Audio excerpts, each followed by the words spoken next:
Do ideje smo prišli skupaj s predstavnikom podjetja P&G, ko smo pač razmišljali, kaj bi v tem objektu, ki je vsekakor nekaj posebnega, ker je največji cash and carry v Sloveniji, tudi naredili nekaj posebnega in prišli smo do skupne ideje za takšno postavitev.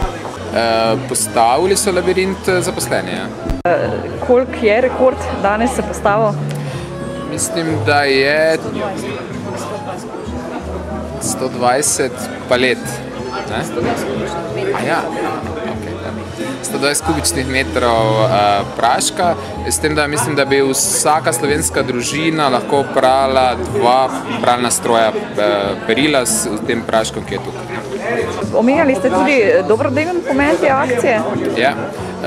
Dobrodelno noto smo dodali s tem, ko smo skupaj z podjetjem P&G donirali 100 kg praška domu za otroke na Debelem rtiču.